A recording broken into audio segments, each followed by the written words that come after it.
Hey guys, what's up? Welcome back to the channel. It's Cynicalex, and today we got another sneak peek for the Infinity War Part 2 update, now confirming new uniforms for Star-Lord and Rocket Raccoon, which is pretty exciting. It's got some cool kind of bro type feel to it, similar to the one we got for Hulkbuster and War Machine a few days ago, and it's pretty much shaping up to be exactly what we expected it to be from that original splash page. However, I can now say, sadly, with confidence, that I was wrong again. It appears that the update is not happening tonight or tomorrow night, which is what I expected, the 22nd, but it's probably now happening 6 days and 10 hours from now, or about 6 days from when you watch this video, when the limited crystal event happens. That would put the update on the last week of May, more than a month after the last update, on the 29th of the month of May, which is still a week away and quite a ways away from the part 1. But the good thing is we're getting multiple tier 3s, we're getting multiple world boss ultimates, hopefully,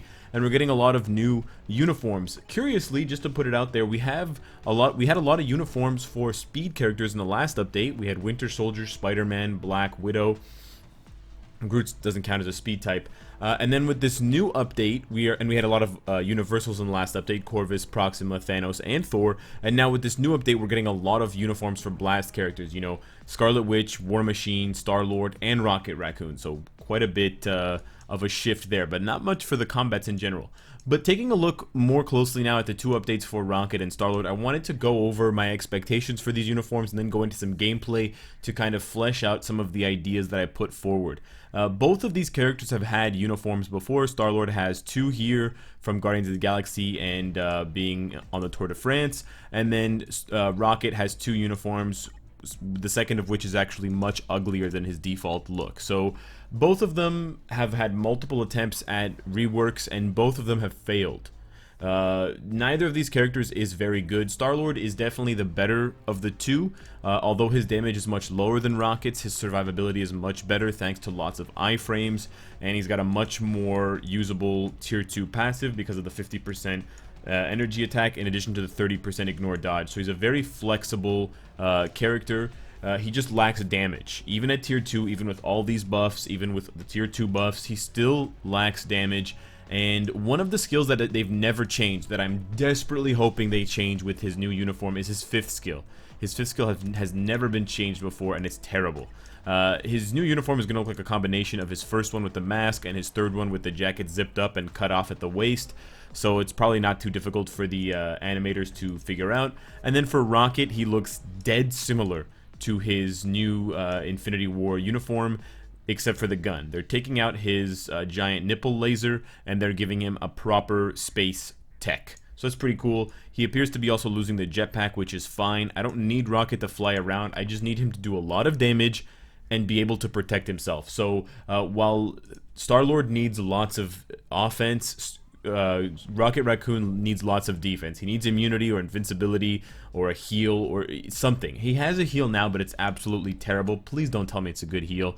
It pops for about 900 HP, which is a joke, and it happens, 30% of the time. But that is the essential hope, or rather what they need in terms of both of those uniforms. They both need not necessarily Winter Soldier type buffs. That is what War Machine needs, and perhaps Hulkbuster, but they definitely need something in the realm of Spider-Man or Iron Man. They need a definite bump, and they need in a pretty big way, almost like Captain America. He wasn't a bad character before the uniform, but the uniform really spiked up his damage. So Star-Lord needs the Captain America treatment, Rocket needs the Iron Man treatment, I guess. That kind of makes sense. So I wanted to take them into a fairly easy piece of game content so you can see just how much they're going to struggle respectively given their different difficulties. So for Star-Lord, not Spider-Man, you're going to see that his damage is just not that impressive. As soon as I am able to find him on this list, wow, I'm 100% blind. But yeah,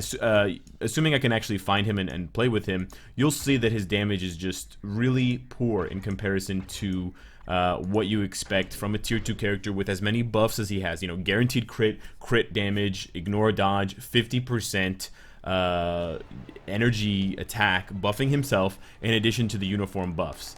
One of the main problems, as I said before, is his 5th skill. The long animation at the beginning doesn't have an iframe, so he actually gets hit going into his 5th skill, and basically all of his skills deal really sad damage The worst part of his 5th skill, as you can see there, is the targeting on it. The targeting on his 5th skill actually is so spread out that it doesn't do much damage at all to anything that it hits. And even when it hits multiple targets, you're not going to see the payoff from the skill.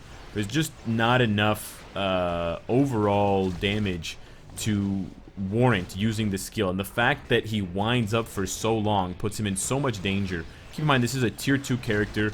Of course, I haven't built him up as much as I built up some of my other characters. He's missing Uru. He's missing, you know, a perfect obelisk kind of thing. But he's definitely not bad. And for a character with so many iframes, you would expect a little bit more to come of it. But he's really just someone who takes a long time. And we're coming up on a minute here. It's actually going to be more difficult still against Black Dwarf, because we know Black Dwarf likes to punish people that use lots of iframes. So I am a little bit worried that we're going to get destroyed here, but we'll see if we can just iframe through the pain and not die.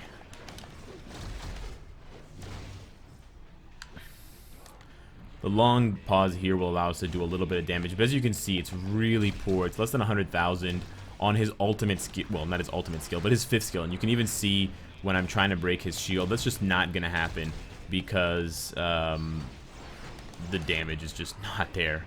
So it's pretty disappointing to know that Star-Lord is just this weak with all his buffs. If he didn't have these buffs, I could understand a little bit more. But the fact that he has all of this and he still struggles to do pretty much anything outside of being a leadership character is kind of frustrating. And so you can't use him for high-end content despite all the buffs. You basically just use him as a leadership and that's it. And you can use him for Shadowland, I guess, in certain situations, but oh boy. Yeah, and I already triggered my, and I'm gonna die. Great. So that's Star-Lord for you. Really, really terrible damage. I'm sure if I had had a damage proc obelisk, I could have done a little bit faster, I could have done a little bit more, but frankly speaking, a damage proc obelisk with a character that deals 0 damage is still 0 damage. You know, 0 multiplied by 200, as far as my math goes, is still 0. So we're going to now switch him up and use Rocket as well. You'll see that Rocket's situation is basically the exact opposite. Rocket has good damage, actually, but his survivability is really none. He has 1 iframe and the heal, and the heal barely procs. So it's something that, well, it proc now. Great, of course it procs. But it procs to heal you for very little damage, very little health. And he has some interesting, I will say that besides, or compared to Star-Lord, Rocket Raccoon has a very interesting kit because of the fact that he has a skill that refreshes. His 2nd skill has a chance to refresh when he uses any other skill, and he's got the, oh, please don't take damage. He's got the, yeah, don't take damage, run into the, yeah, okay, I'm gonna die. Great. I'm not doing a very good job of dodging these pillars. His 3rd skill has the mine, so he has a few different, did I take damage during that? Wow. Yeah, this is, you know, you can do a lot of damage, but if you die, you're still going to do 0 damage. Wow, that was terrible. I want to try that one again. We're going to give this one more try, because while I do think it's very fitting that Rocket was not able to do enough, or survive long enough, I do want to get him a little bit further into the fight so you guys can see just what I'm talking about in terms of the survivability and how he can't kite because he's too slow. His movement speed is very, well, it's not very slow, but it's too slow. And because he's so tiny, he just, you know, makes for an easy target because he can't cover a lot of ground. Wow. But he gets caught in, because he's so small, it's kind of counterintuitive. He's small, but that means when there's an AoE, he has a larger distance to travel in order to get out of the AoE. It makes it easier for him to dodge AoE attacks like this, but it's still quite hard for him to do so because he still has a pretty large hitbox. So it doesn't really help in the long run. Like, you'd think a smaller character would be a lot harder to hit, but he's actually not that much harder to hit than large characters. So he still suffers from the lack, and you can see I can't even outrun Black Dwarf in that situation.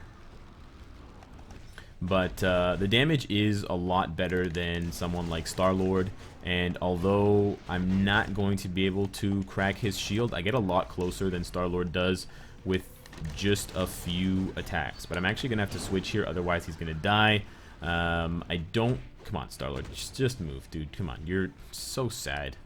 I know I'd previously said that I don't think they should get Winter Soldier type reworks, but now that I'm playing with them again and reminding myself just how bad they are, maybe they do deserve Winter Soldier type reworks. A lot of the characters in this update for Part 2, you know, War Machine, Hulkbuster, Star-Lord, and Rocket are all really terrible.